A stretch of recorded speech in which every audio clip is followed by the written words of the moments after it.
But even yeah. So we will start with this.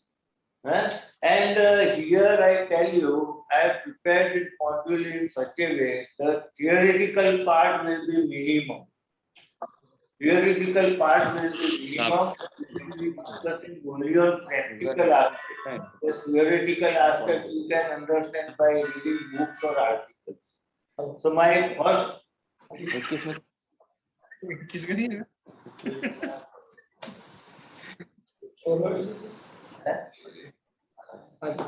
Mechanical लड़के बुलाइए वो प्रवीण को बुलाया ना सोमवार को आ रहा है वो प्रवीण को बुलाया आपने उसने मैंने उसको बता दिया definitional part of I request all the participants to keep their mic on mute mode so that we can all hear to what Shri Vijay bhai.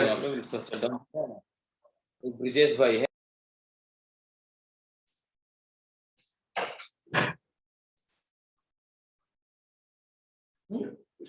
Vignesh Parmar has come. Okay, good. Vignesh bhai, good morning. Very good morning, sir. Good morning, good morning. Pleased to welcome you at JIA, sir. Thank you very much. Now see, I'm trying to explain this in a tabular form. Because if we read, there are so many sections, subsections, subsections and all. So what I am going to do, what is included and what is excluded. Now included or excluded, they are determined by two things. Number one, it is explicitly written in the law itself.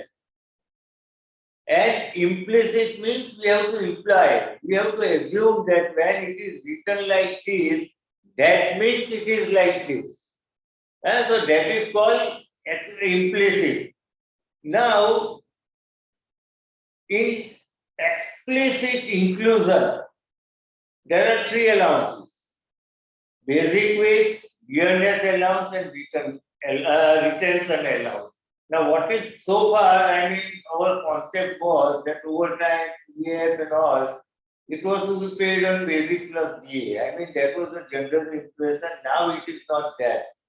I mean, salary in this very definition, three words are included. One is wages, another is remuneration, and third is emoluments. All the three are confusing. So here, I mean, when I say wages, we have to presume that it is only those allowances which attract consequential burden. Remuneration means it is all allowances and all. Basic DA plus allowances. And emolument means it is cost to the company. And so this, for the sake of simplicity, I will use these words. So now, definition part, it has been explicitly included in the definition itself that basic wage, dearness allowance, and retention allowance. They are part of wages. Now, what is retention allowance? Retention allowance may not be of much importance to the factories which are running round the clock and which has got a continuous process. Retention allowance is normally given to seasonal workers of seasonal factories, where we are like sugarcane industry and all. They work for 6 months and then for 6 months they don't work. But due to manpower problem, we have to retain them so that they come even after 6 months also, again when the season starts. Then we have to retain them. They should not go somewhere else. They should not accept employment somewhere else. Otherwise, the employer will end into problem. And that is why retention allowance, some token amount is given to them that even if they are unemployed, they will get some money, so that they continue with us. So that is inclusion and inclusion explicitly. It is written in the law. Another is exclusion, and that exclusion is explicit. Means it is categorically written. It is categorically written in the definition itself that amenities like house rent allowances, electricity, water, medical facilities, because they are all cost to the company. So such kind of amenities, they are excluded. Why it is excluded, that also I will come to in this slide only. But amenities, conveyance and planning, defray expenses, HRA, commission, overtime, bonus, PF contribution, gratuity, award settlement, and terminal benefit. These are all excluded in Act itself. If you see the definition, it is categorically written that these are excluded from the definition of wages. Now the crux lies here. This is most important. It is included, but we imply in the sense that we assume that it is included. And how it is, we have to assume. So we have to assume based on the, not based on nomenclature of the allowance, but what logic is there, on what logic it is given. And all further is the simple language, if I say, when it is paid to all, it is universal allowance. For example, special allowance. We are giving to workmen also, we are going to giving to staff also. That means it is universal allowance. Whether you attend office or not, whether you come and production is zero, we have not fulfilled the condition because production is zero, maybe because of breakdown or something. But still you are getting this salary. So it is universal. There is no condition here, there is no if and but, and it is paid to all, staff and workmen. And that is why it is called universal allowance. Now, this is the trap. And last one, excluded implicitly, okay, that is not much important. Now, what is universal? I want to go into specificity. So, I will just say what is universal allowance. See, it is paid to all without condition of if and but, nothing to do with extra effort or opportunity, and paid unconditionally.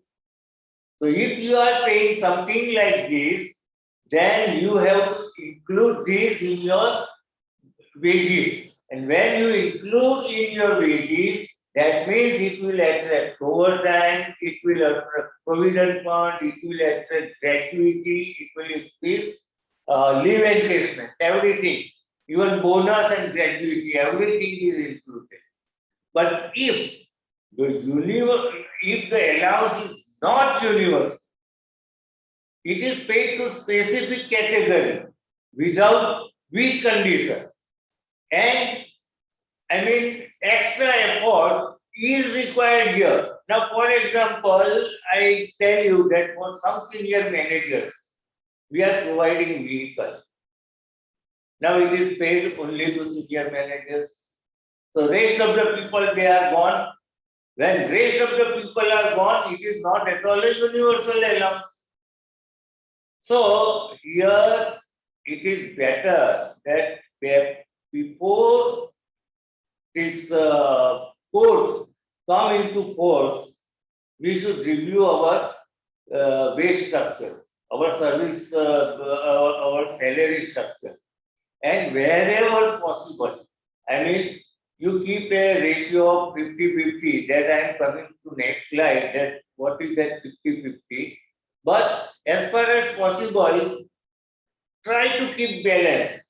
Included should be about 50%, and excluded should also be around 50%. Why it is like that? that I am coming to you in the next slide.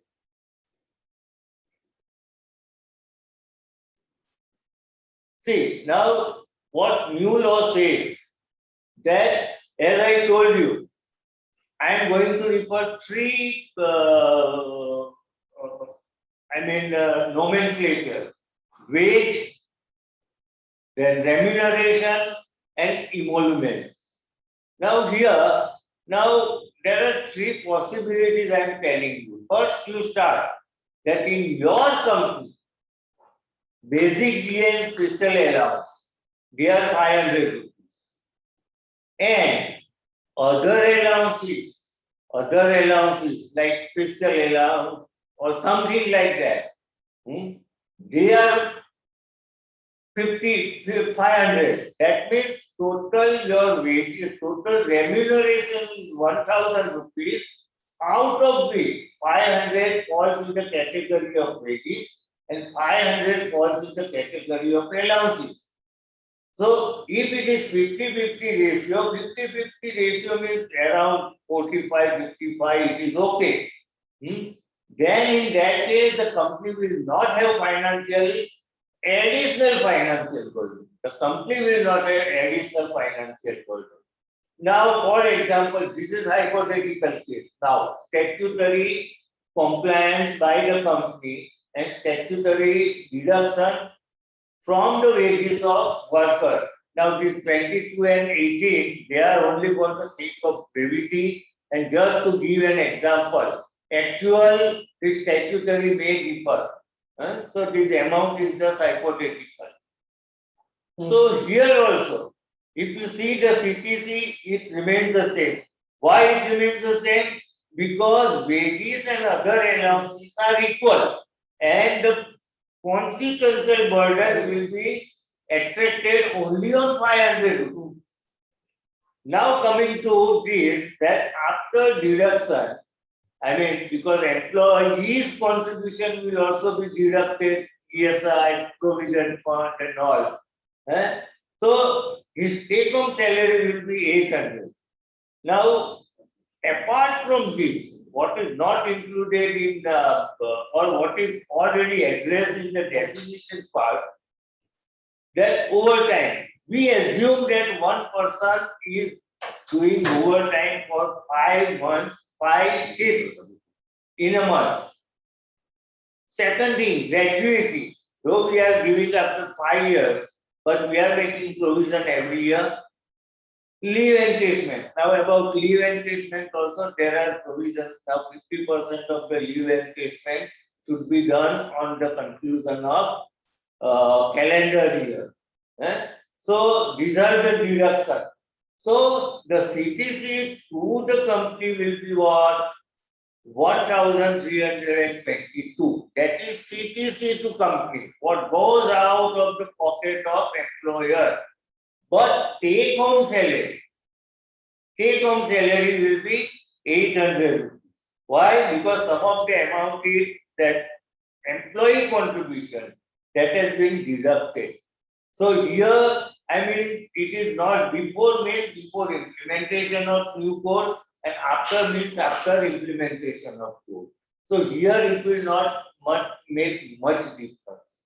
Now the real tricky thing is second example, and many companies they do like this, including myself, that we try to keep basic plus DA as low as possible so that low consequential burden is achieved.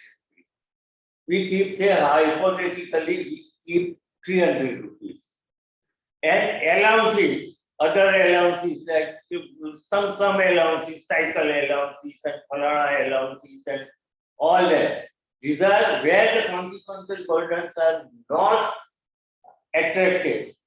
So as a result, what happens that though our remuneration in table 1 and table 2, they are same, but the consequential burden will vary. How? On 300 rupees, the statutory compliance, that is EF and all, it will be only 66%, and statutory deduction from the worker, that will be 54.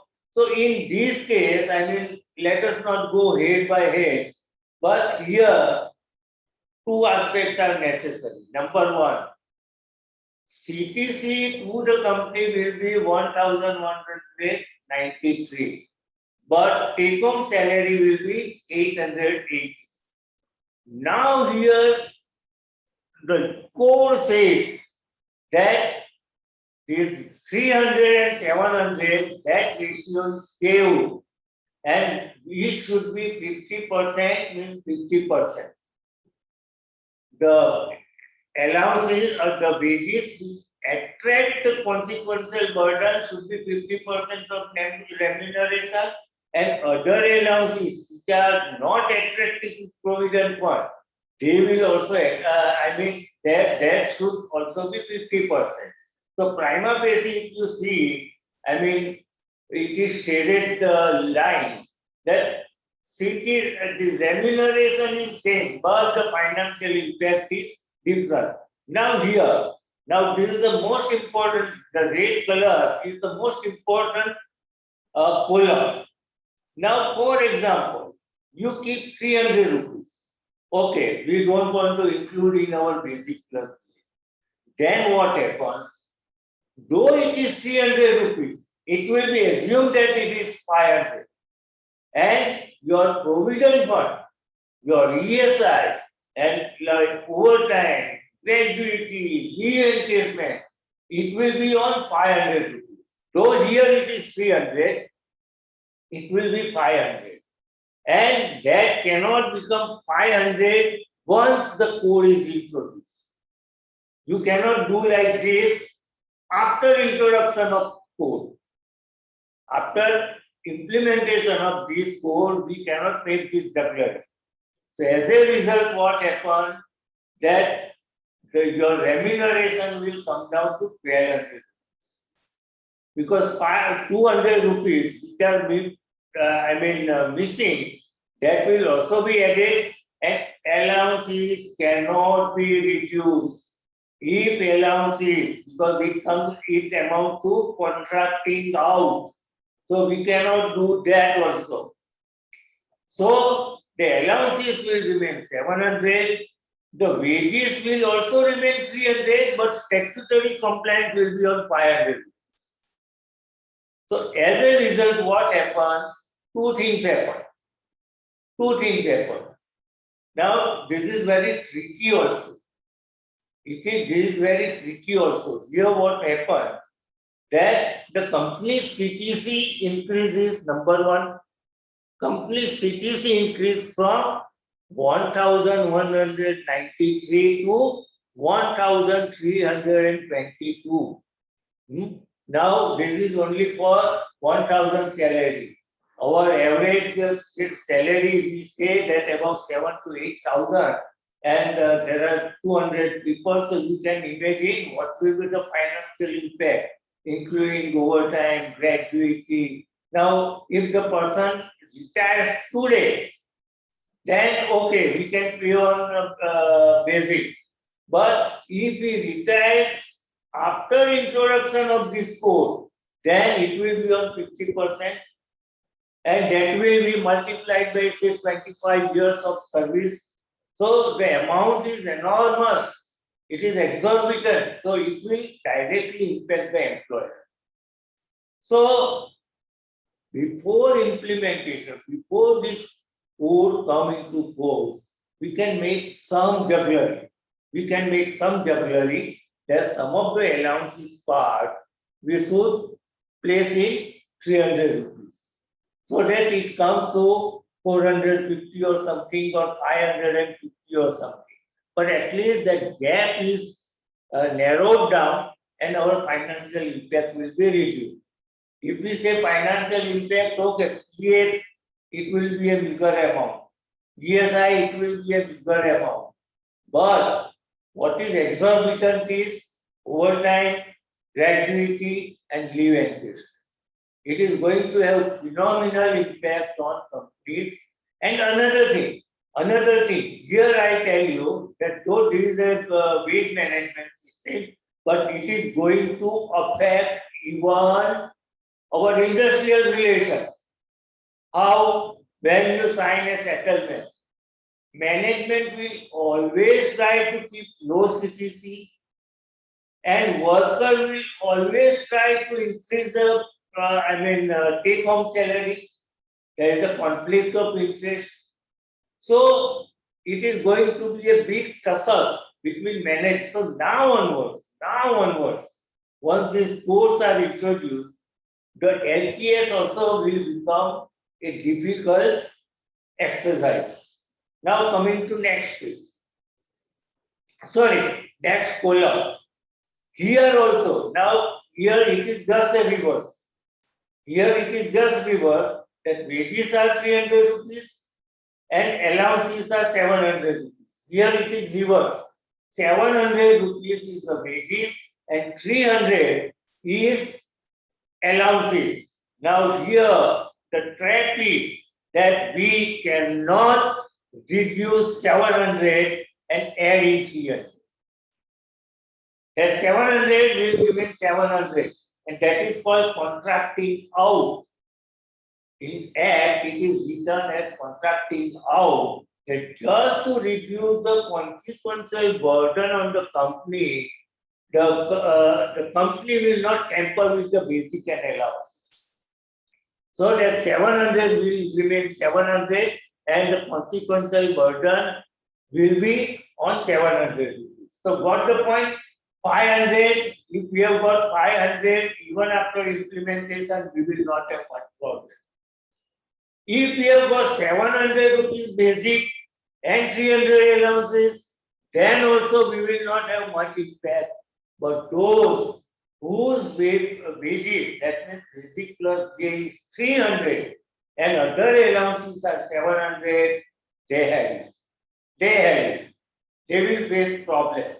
So you have got some time before introduction, you can make some jugglery in a legal manner through MON or through LPS. You can do that. We cannot do it without the consent of workers. So we have to take workers into confidence and we can make this jugglery. And if it is not done before introduction of code, then this perennial cost will increase perennially. Next. This column is most important. No, this column is most important. So that you keep in mind. Now again, there are some theoretical part. I will not go much into it. The central government has now introduced fixed floor wage. Now floor wage, it is decided by the central. What is the objective of this? Now, suppose the minimum wage in Gujarat is say 100 rupees, but minimum wage in Maharashtra it is 300 rupees. Maybe because of cost of living. But if you go to Assam, it is 50 rupees minimum wage. So now, in order to avoid this discrepancy, the central government will declare the four wages, whether it is in Kashmir or whether it is in Kanyakumari. I mean the floor wage, your minimum wage should not be below floor wage. And that floor wage is decided by central government every 5 years. Based on this floor wage, now state government will come. And the state government will decide the minimum wage, which should not be lesser than floor wages. Clear? Now, similarly, now what is happening? This is the same thing that in minimum wages also we have got wages plus dearness allowance. So wages is basic will increase every 5 years and allowances will increase by every 6 months. So here you have to have some local networking, either with government labor officer or your industrial association, that you get these notification right in time. Because the most important part of this code is statutory compliance. If there is a default, in statutory compliance, the punishment is exorbitant. It has increased many-fold. Sometimes, somewhere it is 10 times more, 20%, 20 times more. So, I mean, we have to have network. And best, I think the best network, source of network is our industries association. So they should keep in mind, they should give very in advance so that the personnel people can also decide. Now, here again, I will come to, I will address in next slide also. But when the DA is going to increase 6 months, every 6 months, whenever you sign a job work, then what will happen? How will you calculate your DA labor cost? So that also you should keep in mind that when you enter into a piece rated, so other expenses are there and this labor cost that will vary in between the during the year. So that also you should keep. Today minimum wage is 100 rupees. So we cannot have it on 100 rupees. Then other expenses, operational expenses, administrative expenses, raw material expenses, they may remain same. But the wages will it will change after 6 months. So your contract should be flexible enough to take care of this variation. Now there are two rates of minimum wages. One is time work and another is piece work. This is just for theoretical part. If minimum wage, sorry. Now another thing, some people they are dividing monthly wages by 30 or 31. It is wrong and it is punishable. It should always be divided by 26. Right? Then only you will come to average one shift salary. And when you calculate monthly salary divided by 26, whatever amount comes, that is the per shift 100% allowed, and that 100% we have to increase in case of overtime. So when we multiply by 26, definitely the amount will increase. So your overtime amount will also increase. Now here also there are certain, now this is very important. So far what we were doing, skill we were deciding. Even if the person is highly skilled, we used to keep him in unskilled category. Why? Because our labor cost is not increased. So we were getting the work done in for highly skilled work, but actually he is placed in unskilled work, so that he gets lesser amount. Now Schedule E, it has listed down about 650, more than 650 designations and categories where which work is skilled, which work is highly skilled, which work is SSK, and which work is UNSK. So you remember this Schedule E, it contains about 650 plus categories. So there you can, because now what happens, now suppose you have kept somebody, he is our relative or he is a man of government officer, he might have told contractor that take this person. So in order to increase his CTC, we will place him in HSK. But when this law introduced, that category will come into unskilled. So what to do? So we have to find out the ways. We have to find out the ways that how to adjust this. Even reverse is also difficult because at the moment he is in unskilled work, but actual work what he is doing as per Schedule E is highly skilled. Then that person may resist that when I am doing highly skilled work, why I am doing unskilled work? You will go to government labor officer or labor commissioner. You will raise the dispute. So, I mean, these are certain tricky issues. So, you have to first list down all the employees, all the skill existing existing skill. Then you have to sit with the concerned department head, and you should categorize based on this. Now, here also there are two aspects. That is theoretical aspect. While deciding the skill, we have to take into consideration the mental aspect and physical aspect. Physical aspect means how assiduous the work is, and skill means how much brain we have to use. And so this particular part is also very tricky. And if we do it last moment, then we will have a lot of labor problem. Labor problem not only among regular workmen, but even among contract labor also. Okay, now we are going to next slide. Now there are certain things, few changes are there. In case of company worker, wages can be paid in cash. But in case of contract labor, it is only to check or crediting in bank or electronic mode. In contract labor, cash transaction is a sacrilege. It is a sacrilege. So, I mean, the person is even punishable also. And maximum irregularity takes place in cash transaction.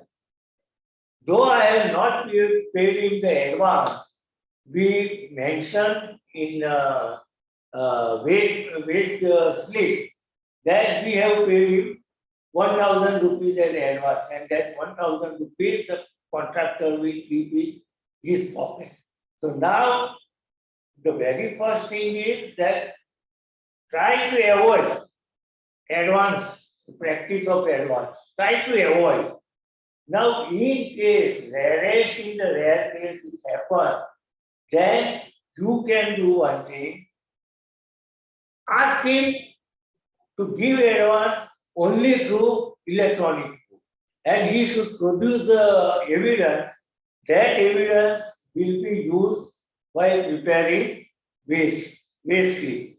So this is also a tricky situation. And another thing what I have.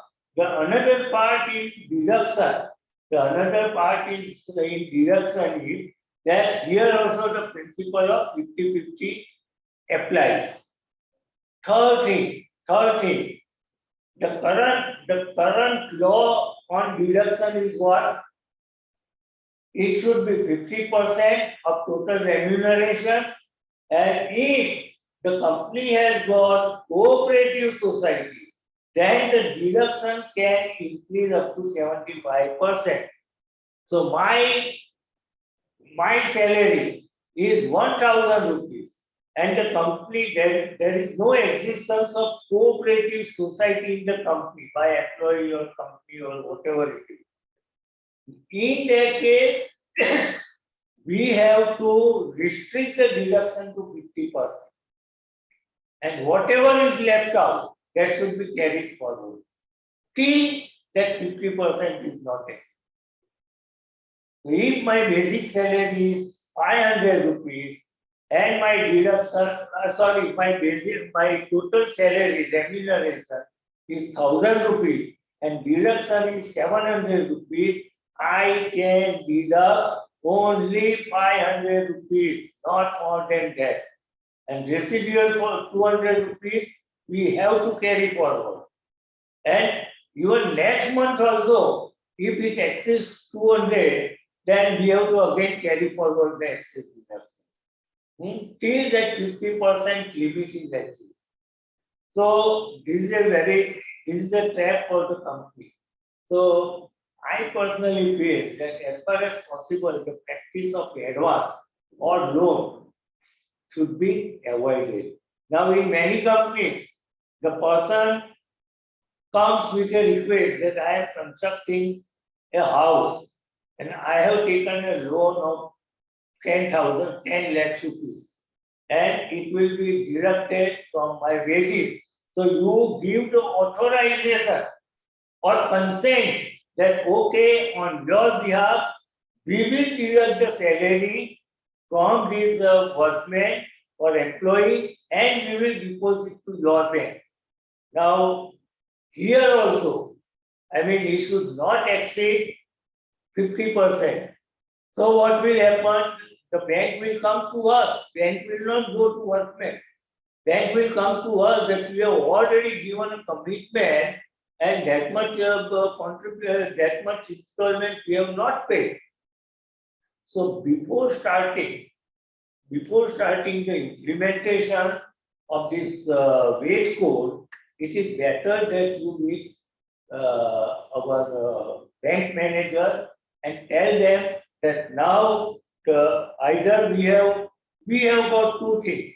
One is we pay according to your contract, then we are violating labor act. And if we do not pay, if we do not pay, then the provision of your contract is violated. So under such circumstances, first we have to see about our compliances, because in our compliances, even the director is answerable, even owner is answerable. And once the matter reaches to owner, means our job is gone. Our job is gone. Any later go, any statutory, especially statutory. So this is one trap where you have to take abundant care. Okay, now another thing is full and final. Okay, now another thing, mostly it is monthly. Earlier what happened, what was happening, that the contractor was submitting the bill. After 15 days, the HOD used to sign, and after signing, 1 week was taken by finance department, and then it was, credited in company. Now here the trap is the 7th, whatever may be your case, before the end of 7th day, the amount must have been deposited in bank account. So this is another trap. And once it is 7 to 8 means it is a default, and once it is a default, then we have to pay thousands of rupees of penalty. So what I had done in Birla was that we kept 26 to 25, and the date of paying wages was 7th of subsequent. So we get a good cushion time, and that remaining 5 days salary that we used to, we used to adjust. So this is also one exercise. Here one exercise is your 50% deduction is not exceed 50%, and another is this 7th. These are the two salient points of this payment of wages. Now, full and final settlement. The very first sentence of full and final settlement return is the onus lies on employer that he gets full and final. So far, what was happening? We were telling that we have given this full and final form to him, but he has not yet submitted. What can I do? If he submits, we can do. If he doesn't submit, how can I do? That excuse will not be available now, and the onus lies on the employer that within 2 days before the completion of next day, the the full and final should be paid. Now here, when it comes to full and final, that next point will come. But in case of migrant worker, here some person comes from Uttar Pradesh. Now you have deducted something, and then you realize that you have forgotten to recover 12,000 rupees. So they were filing case in Jagadia because the cause of action was taken place in Jagadia. Now, law has categorically written that in case of migrant worker, once you have settled means settled, you can neither file a suit in Jagadia or his native place. Because many people suffered and the Union Committee also, proposed to government that our people are facing lot of problems. Because of they are in Uttar Pradesh, the cause of action lies in Baroda or it lies in Bharuch. So every time our person cannot come to Bharuch. So to simplify this, full and final should be completed within 2 days. And the best thing is, onboarding and offboarding. You should have a very categorical, statement. You should have both the for onboarding and onboarding, okay. But for offboarding, you should have such a meticulous form so that we can settle this within 2 days. That is the only option available with us.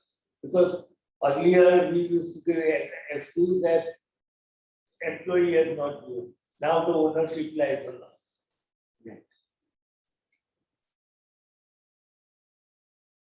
Now unpaid wages. Earlier what was happening?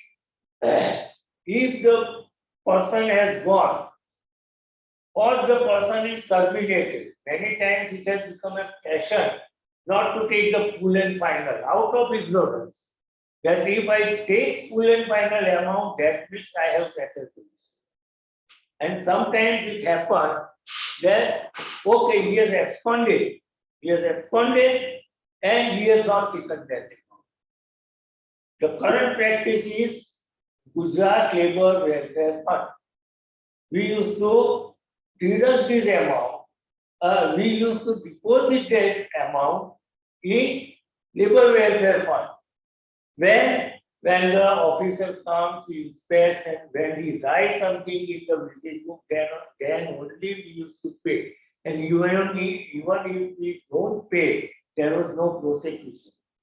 Now government has told that if the person doesn't appear or person has died is different thing. The person has not attended.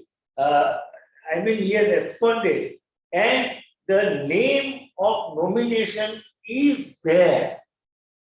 So if that nomination person is not there, but his nomination is there, in that case, within 3 months we have to settle. But we should see that the nomination form is complete. There should not be any anomaly in the nomination form. And now another case, nomination is also not there, or the nomination is doubtful. Then what happens? Okay, we try to find out if we get it lawfully, and if it is in order, then within 6 months we should try to find out. And we are unable to find out the nominee, then we have to deposit his amount in labor authority. Now, which will be the authority that Gujarat labor law, Gujarat rules will tell, which has not yet been released.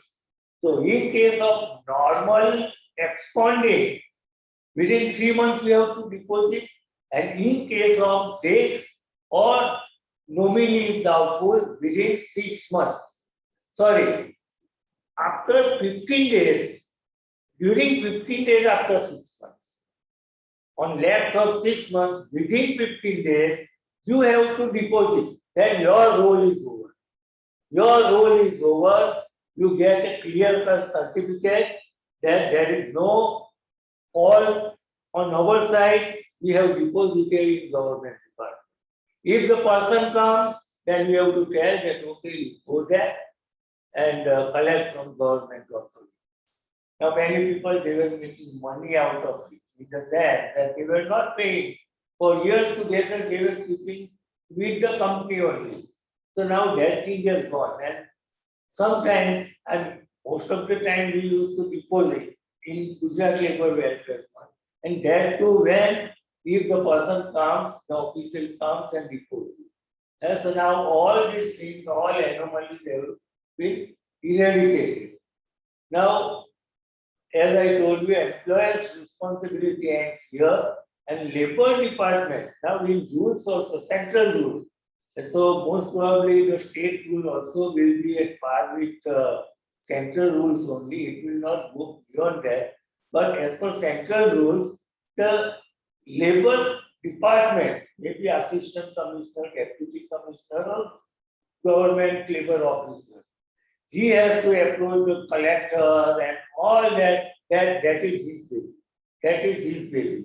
And another care what we have to take is that whatever statutory nomination forms are there, we should ensure that they are written in totality and nothing is missing, which give rise to anomaly. And another thing, we should have one parallel, we should obtain two nomination certificates. One is as per act and one is general. In general, we should write that whatever is not mentioned in statutory forms or for which I have not filled up statutory form, for such people, my nominee is this. So that there is no act. Otherwise, I mean, lot of complications take place. So we should always have a general nomination form apart from statutory nature, a statutory nomination form, right?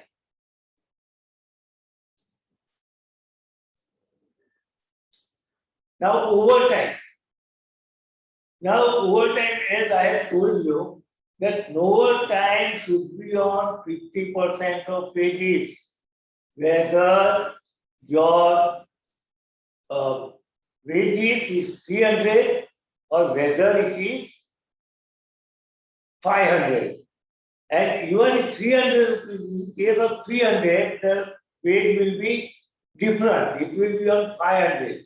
So overtime will also increase.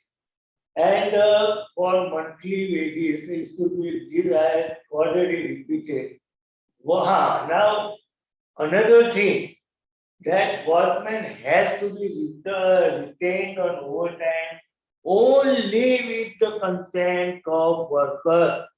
If the worker says that no, I don't want to do overtime, he cannot enforce. But there are some cut short, there are some practical ways which are not legal.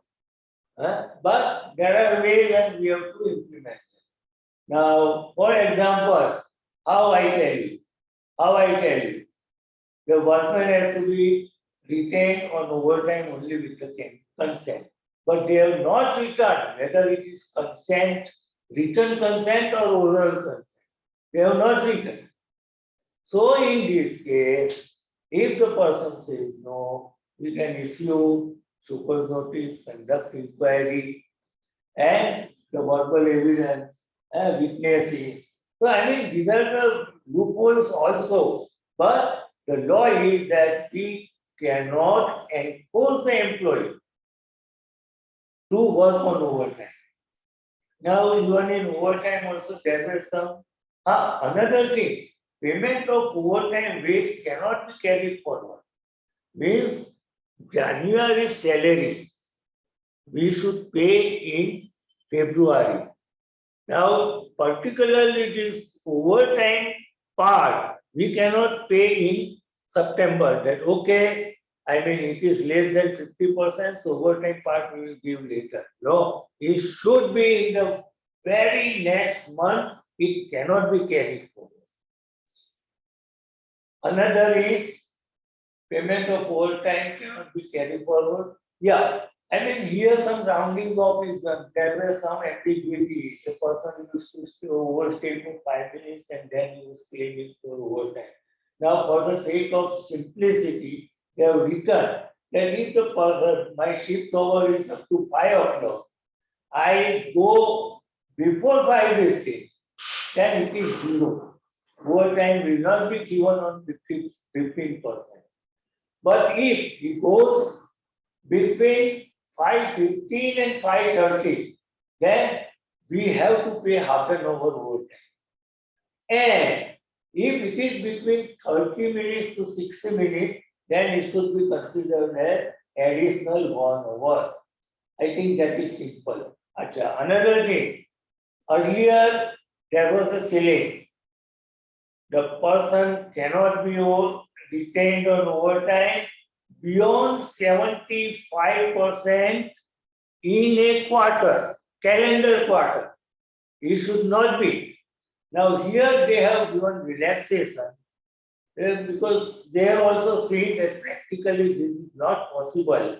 So stringent law will not work. The law should be such which can be implemented. So they have increased to 125 hours per quarter.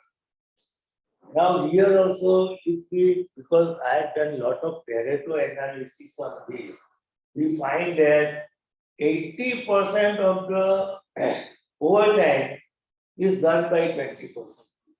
Then in many, even in Reliance it was happening. Even in Reliance it was happening. I carried out a Pareto analysis and the ratio was like this.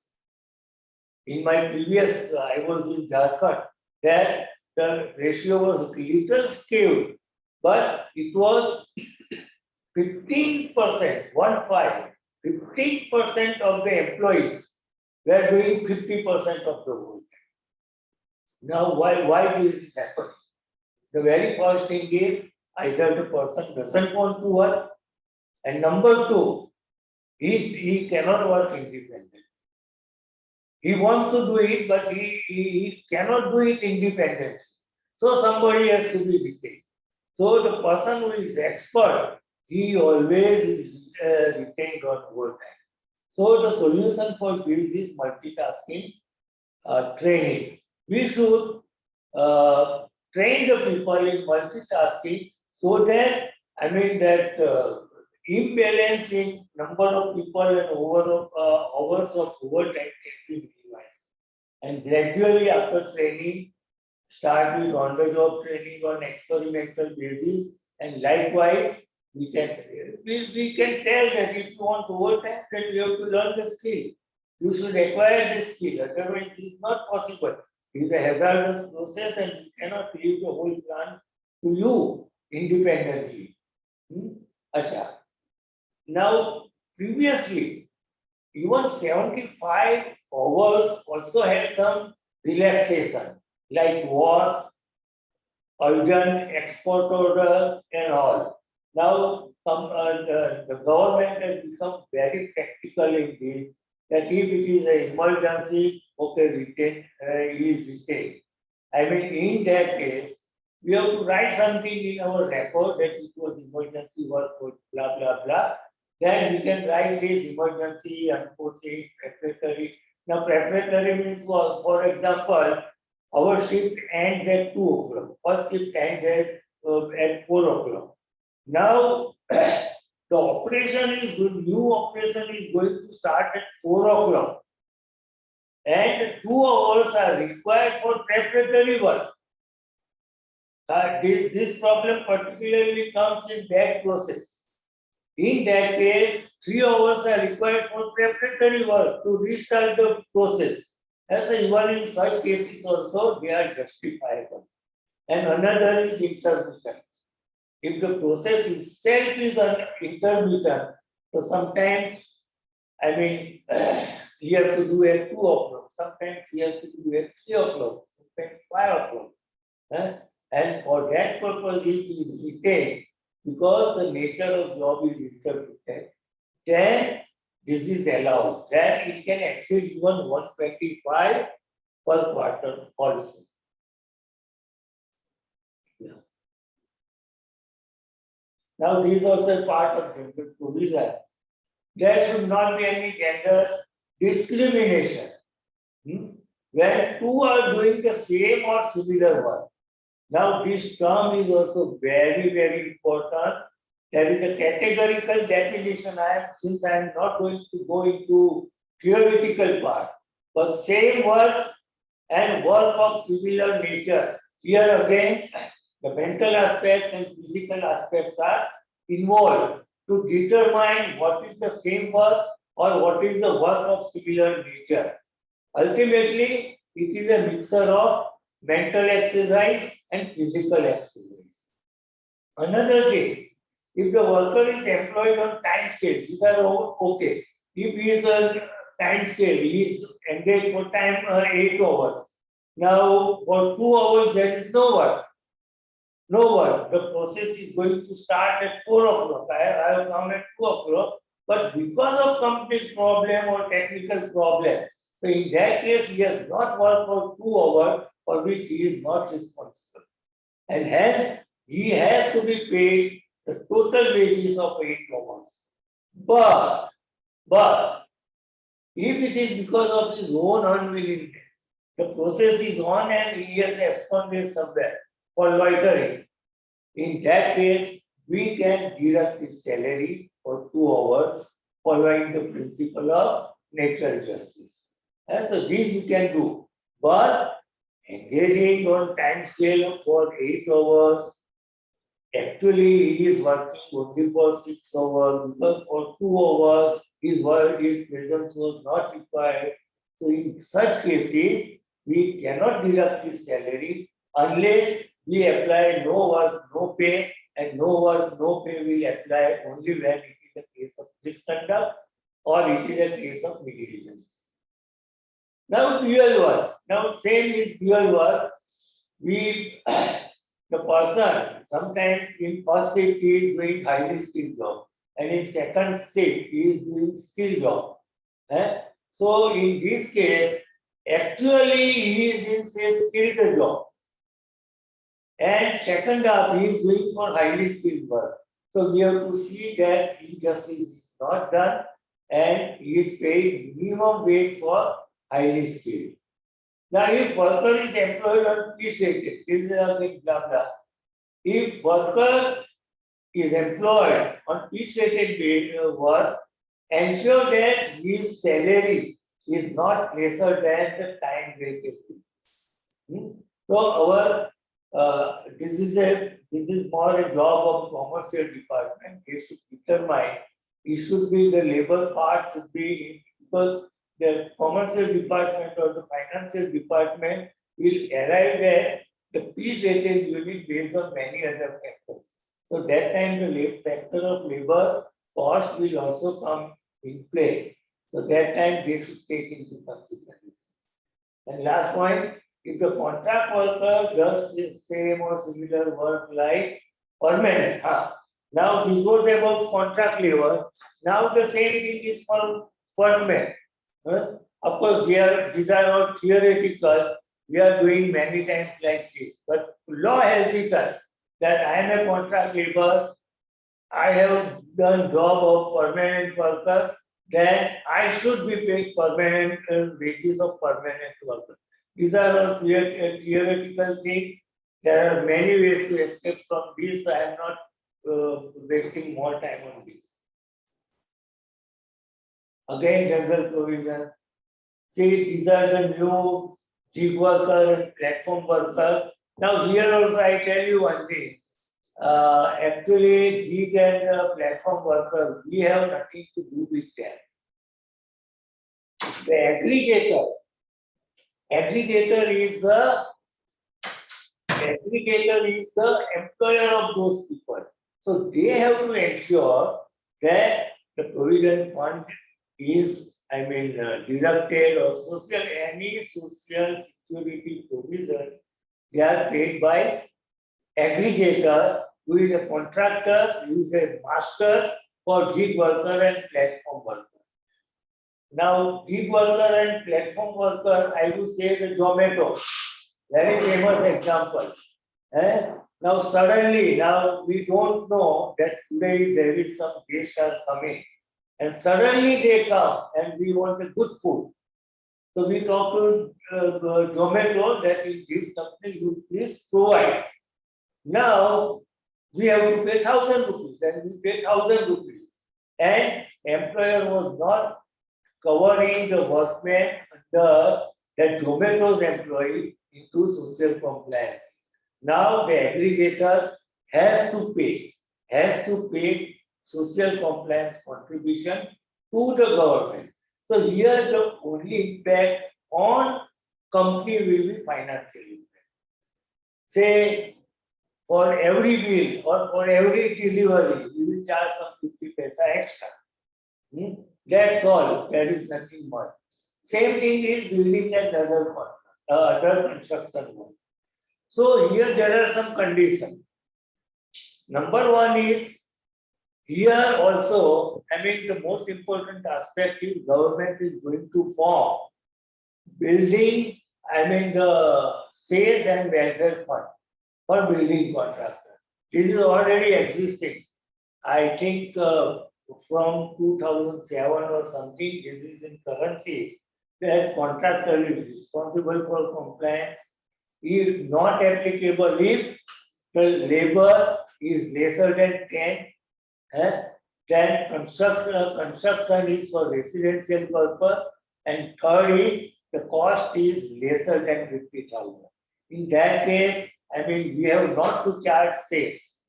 Now, cess again, now the employer has to assess the cess for the construction of the building, and the contractor also has to carry out the assessment, and they have to tally what is the real cost of the project and what is the construction amount involved. Then the contractor will deduct minimum 1% and maximum 5%. Maximum 5% of the construction cost, and he will deposit it in the welfare fund of building and construction work.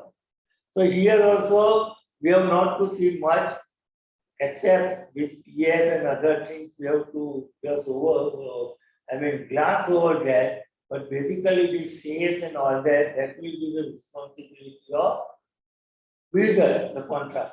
Next. Okay, general provisions. Probably a migrant. Now, migrant is the most important aspect.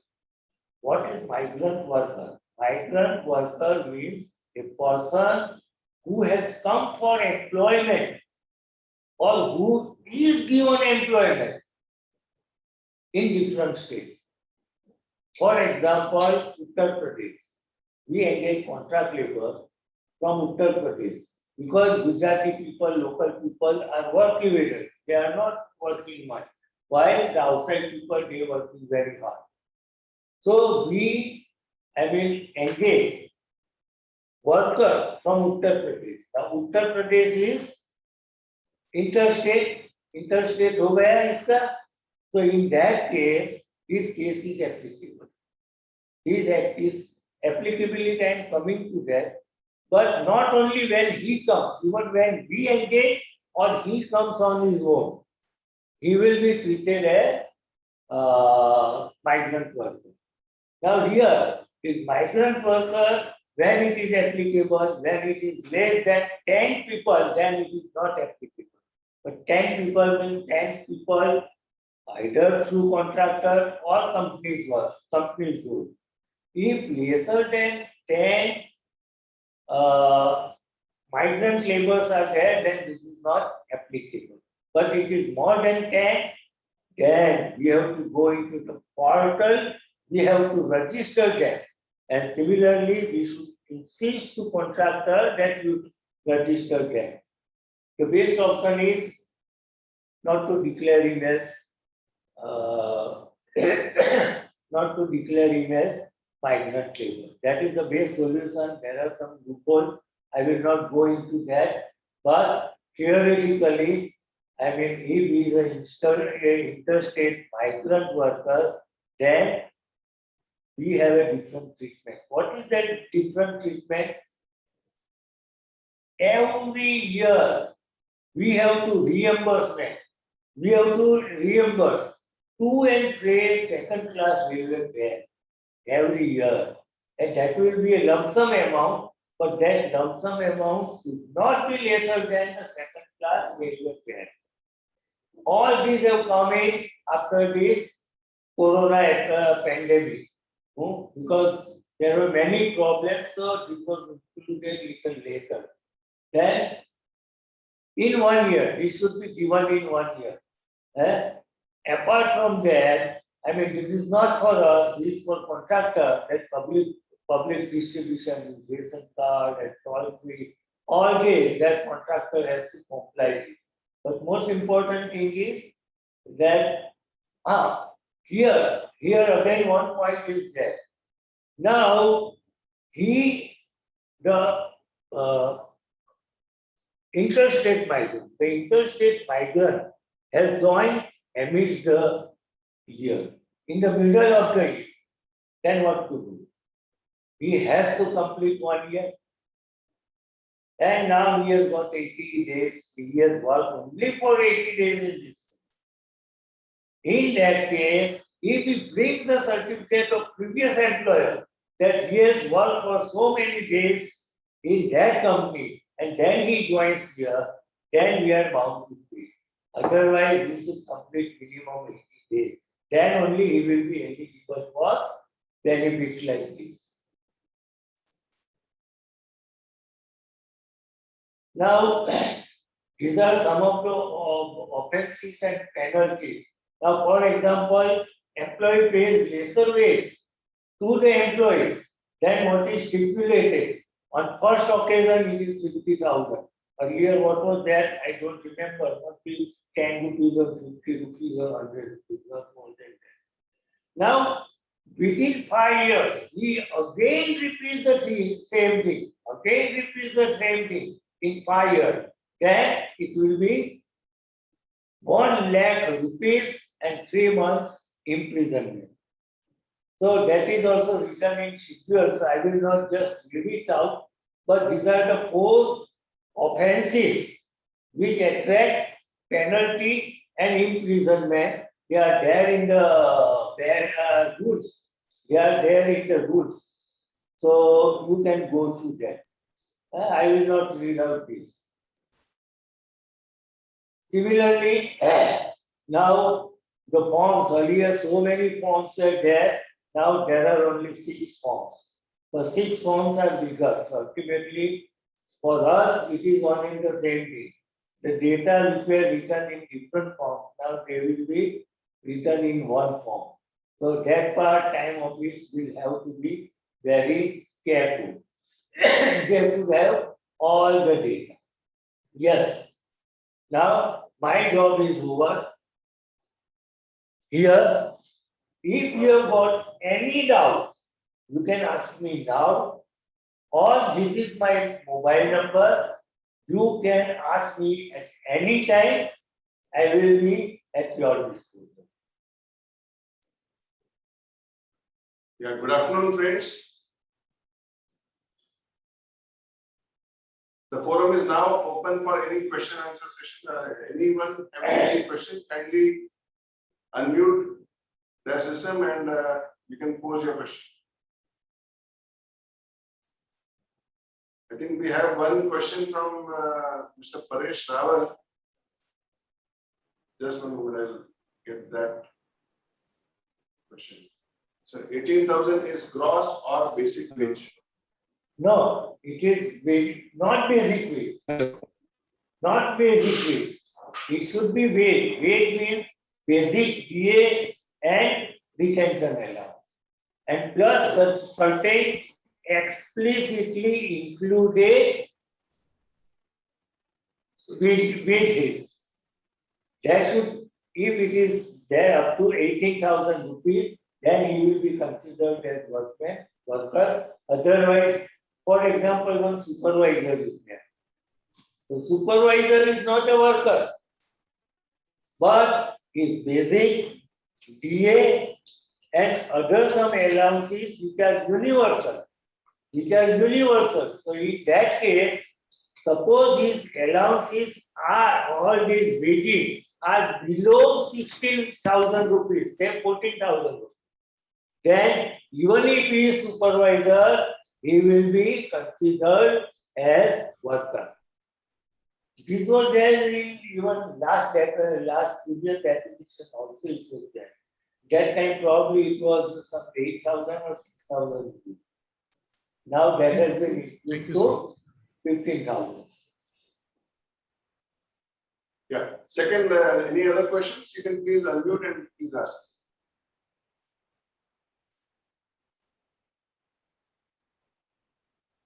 We'll share the PPT once we have the email addresses from you on the chat. We'll share the PPT. Now there are two possibilities here. I mean, since the question, the quantum of question is very late. So I mean, there are two possibilities. There is another question. This is another question. What is that?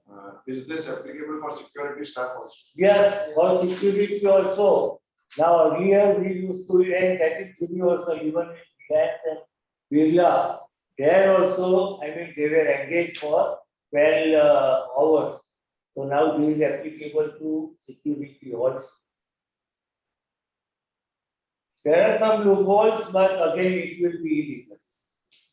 It will be illegal. Next question is about fees under BOC. Is it applicable to greenfield project only or to expansion projects also? It is, now, we kind of sales you are talking about. Which kind of sales you are talking about? Kindly unmute and bring your query. Yes, sir. Bhavesh here. Yeah. Bhavesh Lasadia from Galaxy Solutions. So I would like to know that during projects, officers are asked to submit, I think, 1 or 2% of some welfare fees under this building and other construction work. So is it applicable to only greenfield project or only to this expansion also?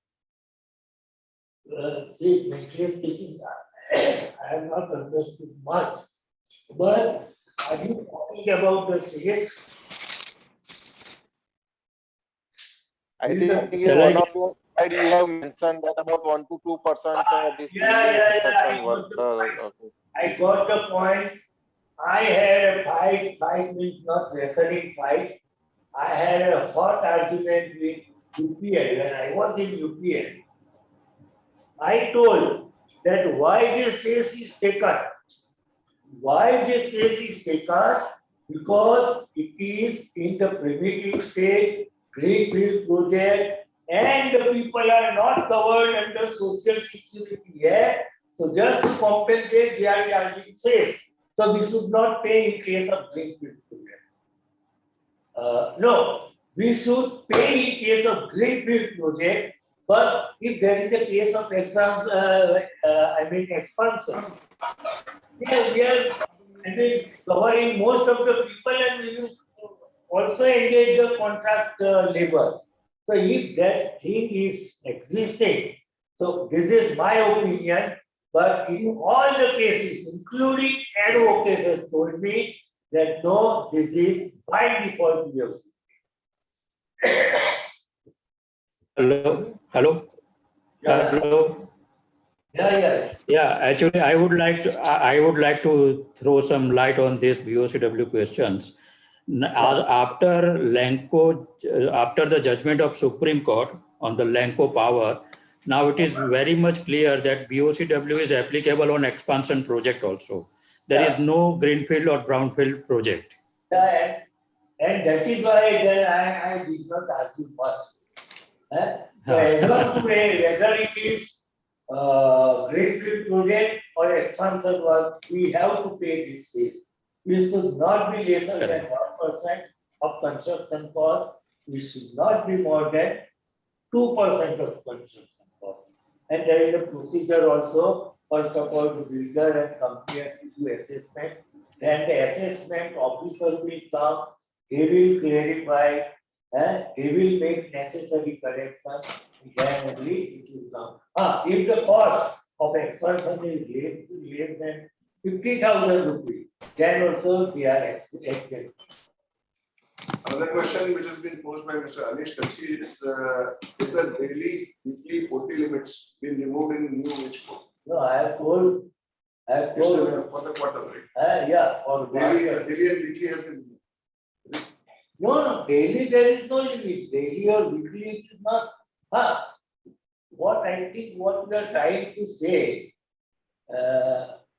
I assume that if the person is engaged for, say, 9 hours every day, and Saturday and Sunday is declared as weekly off, that is allowed.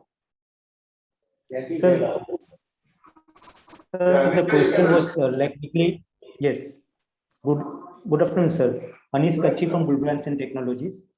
Sir, my question was that, Gulbarga. sir, my question was that right now there are 12 hours limit on the weekly overtime. Like it should not 12 cross 12 hours per week. Can you repeat?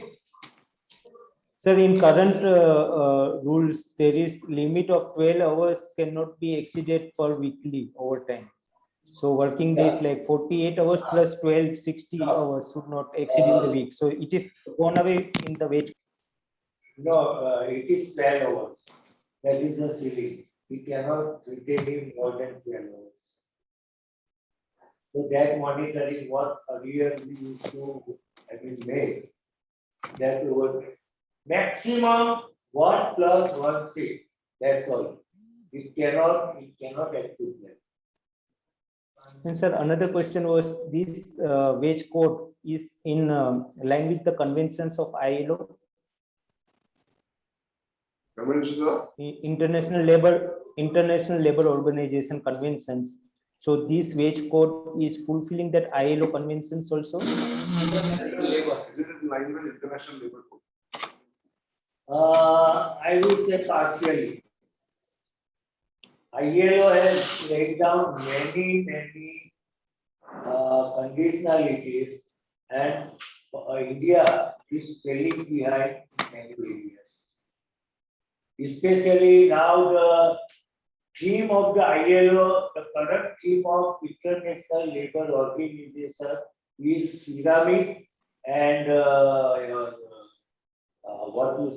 tuberculosis. So that is the focus area. But even there also we had a lot of problems. So I mean our performance in the eyes of ILO is average, I would say. It is not very good. Because most of the people, I tell you the reason also, that most of the people, they were in unorganized sector.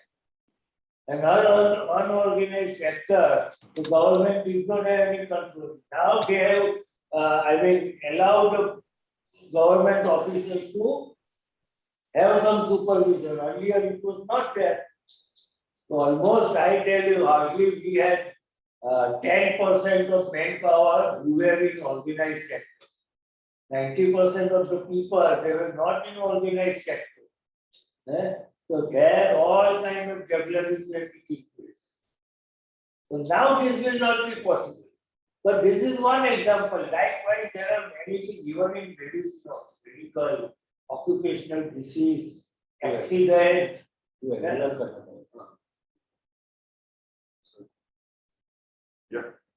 Continue. Yeah, and Another question which has come up is what would be the impact on bonus percentage due to new? see now I tell you one thing. I am going to have a separate session on all this. Separate session. But if you are too curious, then you call me, I will tell you. But probably not next, but next to next session, I have the entire presentation on bonus. So you talk to me separately. I will because I will not waste much time of other. Friends, as mentioned in our message that we have on the group, we will be covering 4 sessions. The first, that is what we are doing today, is on the new wage code. Second session will be held on 27th August, and that will be on industrial relations. Then there are 2 more sessions which are being planned. One is social security code, and then the final one, which is safety and health code, which will be happening in the month of September. So we'll share the September dates as well in due course.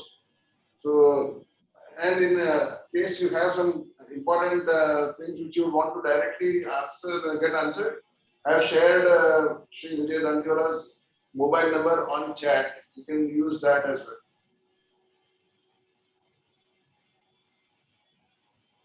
Okay, then we meet again. Now if you have any question, then you talk to me over mobile. Dandiwala sir. Except today. Today I am little preoccupied up to 5 o'clock. So otherwise you can talk to me at any time. And not only this, I am telling you, not only this. For any code, if you have got doubt, you can talk to me. And I will be available. Or rather, I will make myself available. Dandiwala sir. Yes, sir. Dandiwala sir. Tushar here. I have one question. Yes. Sir, like retention. Tushar here, sir. Tushar. Tushar here. Tushar here. Yeah, okay. Sir, like retention allowance, okay? Retention allowance is a part and parcel of wage definition, correct? Now, most of the employees, Parcel of? wage definition, Yeah, okay. wage definition. And Yes, as per wage okay. definition, whenever the any component which is fall in the wage component, means explicit of wages, then PF statutory deduction should be there, correct? Now, most of employees, as per company CTC, they are also getting retention allowance, and they get normally they get after completion of 1 year. Okay. Retention bonus in the terms of retention bonus. Name is retention bonus. So company is not deducting PF on that amount, retention bonus. See, and employees. I got the point. Here, nomenclature has nothing to do with consequential burden or universality of the allowance. Nomenclature is whatever may be. Nomenclature has nothing to do with this. We have to justify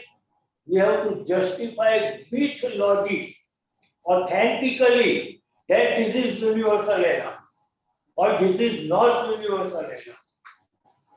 Nomenclature, I can do it now. For example, house rent. Why house rent is excluded? I have given example of car amenities also, or housing amenity in a car. Now, why HRA is excluded from the wages? It is a part of remuneration, but it is not a part of wages. Why? Because HRA is paid only to those people where the service condition is there that the company will provide quarter or rental. It is not given to worker. It is not given to other people, local people. No, but if somebody has been transferred or newly joined from some other state or other city, so it is for a specific purpose. It is for a specific individual. So that specificity is the crux of the thing. If we are paying HRA, even I tell you, if we are all people are staying in our colony, then even HRA will also be, attracting this one. Universality, name and nomenclature has nothing to do with your logic of principle of universality. Yeah, somebody with the tag JM, you can ask your question, please.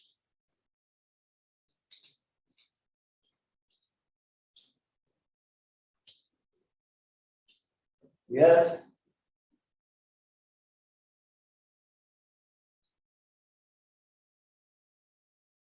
Now I can assume two things. Either we have fully understood or we have not understood at all. I don't know what to presume. Mr. Somebody with the tag JM, please, you can unmute and ask a question. And I understood, but actually, what? Can we get your introduction? please? Yeah, Tushar Mehta. Sure, yeah, please continue. बोलिए Tushar. Yeah, I understood. I got it. I got it. Sure. Nomenclature has nothing to do with it. We have to focus on logic. We have to focus on logic. Correct. If it is universal, why it is universal? If it is not universal, why it is not universal? Because then only we can decide if it is universal and it can be excluded, if it is, I mean, vice versa. Eh? Still, I tell you one thing. My request to you is, you have got my phone number. You talk to me tomorrow. From tomorrow morning, you can talk to me at any time. I am a retired person, so no problem. Right? Sure. Right. Thank you all of the participants for making this session a success. We'll request your feedback on the GIA group or even on EIPLHR@sk1932.com, which will help us prepare for the upcoming sessions. Look forward to having you back again on the session on 27th. Till then, goodbye. Have a great day. Good day. Goodbye. Thank you.